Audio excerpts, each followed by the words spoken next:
come again, sir? Meron po akong ipaparinig sa inyo na kayo na ang makapagpasya. At inyong pananaw kung ano inyong masasabi. Itong ginawang debate ni Robin Padilla, ni Senator Padilla, at saka ni Coco Pimentel, isang top-notcher sa bar exam at veteranong Senador Pimentel at Minority Leader. Laban dito sa bagitong senador. Tingnan niyo kung paano at saan napunta itong debating ito. Ito yung ginawa niyo senador tingnan natin kung ano ang kanyang kakayanan at kanyang ginagawa. Ito, pakinggan po ninyo ang kanyang mga pinagsasabi dito sa plenaryo ng ating mataas na kapulungan. Napakalaki po ng papel ng COA. Ang sabi po dito sa Article 9, Constitutional Commission. Ayan po Number letter D, Commission on Audit. Ayan po.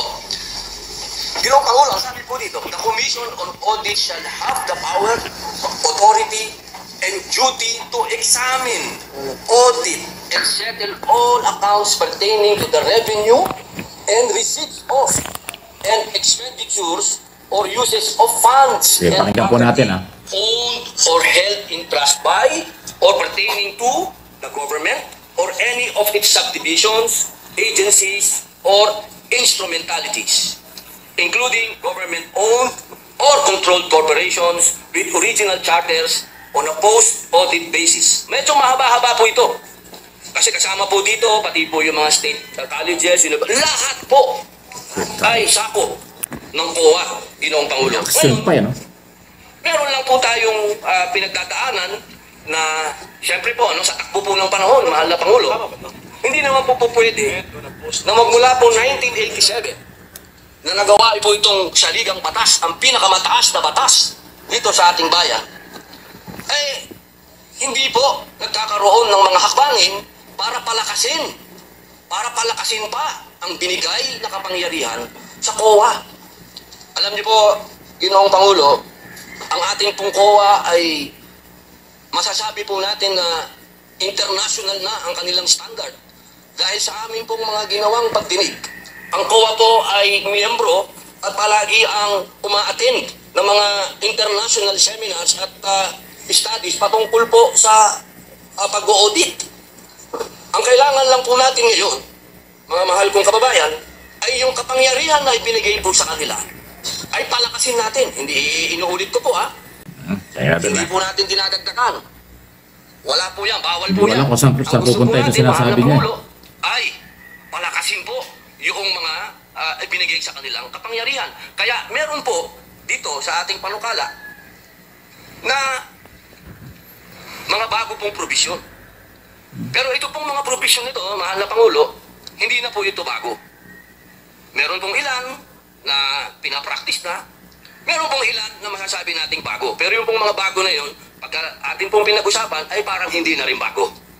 Kaya po, aking mahal na Pangulo at ang ating pong pinakamamahal din na pinunong minorya na pagka binalikan po natin ang kasaysayan, ako po ay talagang punong-puno ng kaligayahan sapagkat ang tatay po ng ating pinunong minorya at ang tatay ko po ay magkasama. Sila po ay magkasama nung panahon ng revolusyon. Kaya ito pong pinag-uusapan natin ay parang continuation po ito kung ano ang pinaglaban ng aming mga ama. Kaya ako po, mahal na Pangulo, hindi ko po sinasabing ako po ay eksperto, hindi po ako magaling sa batas, hindi din po ako matematisan, hindi din po ako auditor, ako po isang revolusyonaryo. Revolusyonaryo? Kaya ang hinihingi ko po sa aking mahal na kaibigan, sa ating pong pinunong minorya, ay maging kapartner ko po siya dito sa paglinang ng panukala na ito. Sapagkat naniniwala po ako na ang pinaglaban ng aming mga ama hanggang ngayon, ito po ang natatangi lamang panglaban ng taong bayan sa korupsyon. Ito lamang pong COA. Maraming salamat po, Ginoong Pangulo. Salamat po at marami na pong nasagot dun sa opening statement ng ating sponsor, ng ating mga concerns. Pero ito pong ating panukala ay isa po itong code. Opo. Tama po. So, ang gusto pa natin mangyari dito na lahat ng ating Senator Pimentel, itong kanyang kadebate. Ito pa, tungkol sa government auditing ay dito natin makikita at mahanap sa panukala nito. Opo. Opo, alam niyo po, katunayan po, mahal na Pangulo, noong nagsagawa po kami ng pagdinig, napaka-eye-opener po. Sapagkat marami po talaga na hindi naman nasasaad sa batas, pero kanila na po itong isinasagawa at ginagawa na po nila. Ang kailangan po natin ngayon na Ginoong Pangulo, maging batas po para mas lalo pong maging masabi pong matalim ang kanilang ipin po.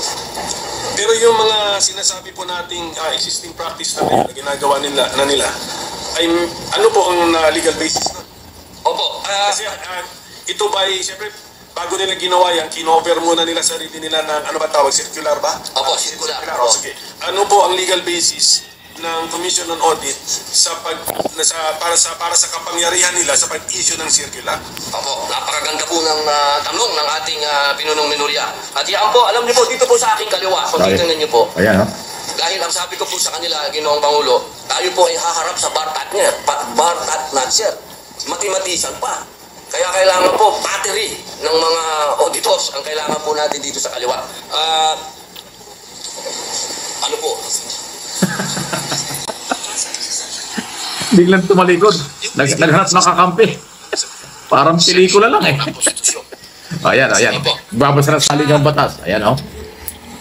Dito po, sa nakalagay po sa ating konstitusyon, sa Section 2 po, ng letter D, the Commission on Audit, dito po sa Section 2, number 2, sabi po dito, the Commission shall have exclusive authority, subject to the limitations in this article, to define the scope of its audit and examination, establish the techniques and methods required therefore. Yun po, nasa konstitusyon po, mahal naming Pangulo, na sinasabi po dito, meron po silang karapatan na maggawa ng mga techniques, establish techniques, methods sa pangalan po ng circular. Apo. Yung susunod, yung mas importante rin po. Sige po, basahin ko na po. Baka kasi English baka may Tagalog kasi. Meron kasi Kaya nga po sa ating ating constitution actually ay nakamandato dyan na merong Tagalog version. Ang ating Opo, constitution. Sige po, pwede po natin. Tagalog sana para maintindihan ng ating mga kababayan. Masyado spoken in dollar. Natatawa ko rin. Tagalog. Ito ba yung ginawa niyo, Pwede Senador? muna po sa English. Parang nasa harap ng camera at Due to shooting. existing public demand. Ayan, oh. Therefore, Ayan, oh. and promulgate accounting and auditing rules and regulations, including those for the prevention and disallowance of irregular, unnecessary, excessive, extravagant, or unconscionable expenditures or uses of government funds and properties. Malinaw po dito, Ginoong Pangulo. Ito po naman sa Tagalog. Dapat magkaroon ang komisyon ng tanging otoridad patay sa mga katakdaan sa artikulong ito na magtakda ng saklaw na audit at pagsusuri nito, magtatat ng mga kaparaanan at pamamaraan na kinakailangan ukultuhon at maglagda ng mga tuntunin at alituntunin sa pagtutuos at pag-audit kabilang ang mga ukol sa paghadlang at di papagpahintulot sa mga paggugol o paggamit ng mga salapi at ari-arian ng pamahalaan na tiwali, hindi kinakailangan, labis-labis, maluho o hindi makatwiran. Yun po, Ginoong Pangulo. So, sa ngayon po, ang COA, aside from the circulars that they have issued, and aside from the constitutional basis in the 1987 Constitution, ano po ang batas na nag-govern sa kanilang mga kilos? Sa ngayon po ay Sa ngayon, ang yes. batas.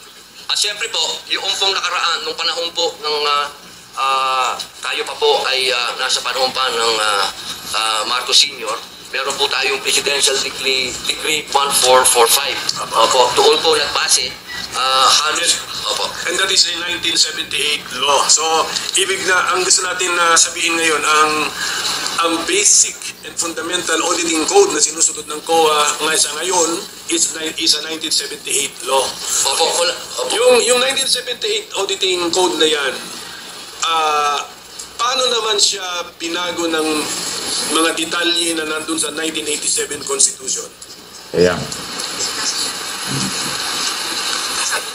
Opo. Nagkakagilat talaga siya. Pasanggap ko ko niya. Hindi niya wala. Napakaganda po ng Iba talaga pala pag may battery ka dito po. Opo. Ito po, ang sabi po nila, Meron daw siyang battery sa likod. Yun ang nagbibigay sa kanya ng idea kung paano sasagot. 1987 Constitution. Meron po ba tayo? Comedy talaga. Of the admin code. Opo, admin code. Yung nasa likod niya, yung nag-a-advise sa kanya kung anong gagawin. According to our resource persons, Book 5 of the Administrative Code of 1987 repealed, even indirectly, repealed or replaced the June 1978 Government Auditing Code, or ano sila, complementary sila. Opo. Opo. Siya daw po ay complementary. Okay, sige. Opo, Kaya ang tanong ko nga, Mr. Opo. Okay, so ang gusto nilang sabihin sa atin is, hindi sa ngayon, hindi naman talaga... Ano? Well, mahaba po yung debating yan eh. Sa isang banda, at least napapag-usapan kung ano ang magandang panukalang batas. Yung kapangyarihan kasi ng Commission on Audit, COA, ang pinag-uusapan dyan. So, kinukumpara ni Robin Padilla nung mga nakaraang mga panahon at saka ngayon. Kaya lang ho, yung kanyang mga sagot, talagang sabi niya, yung sinasabi niyang battery, yung nasa likod niya, ng mga staff niya, yun ang nagpipid sa kanya, nagbibigay ng sagot tungkol sa tanong ni Pimentel. Pero mahaba yan, mayroong bandang huli dyan, hindi ko na pinarinig sa inyo, medyo kakaiba na, natawan na tuloy yung marami. Kasi meron siya sinabing provision na batas tungkol dun sa kanya sinasabing panukalang batas na malayo. Hindi natutugma. Sabi nga ni Senador Coco Pimentel, dahil top notcher sa Barian, sabi niya, malayo naman yan. Hindi naman yan ang... walang kaugnayan yan doon sa tinatanong at saka panukalang batas. So doon medyo nagkaroon ng sablay. Pero ang kakaibang nakita natin dito, talagang lahat ng kanyang sinasabi galing doon sa kanyang mga staff. At may mga, ang tawag nga niya, may battery siya. Merong nagsusubo sa kanya. Ibig sabihin, wala siyang sariling alam kung hindi nanggagaling sa battery. Nanggagaling sa kanyang staff, yung kanyang sinasagot sa debate.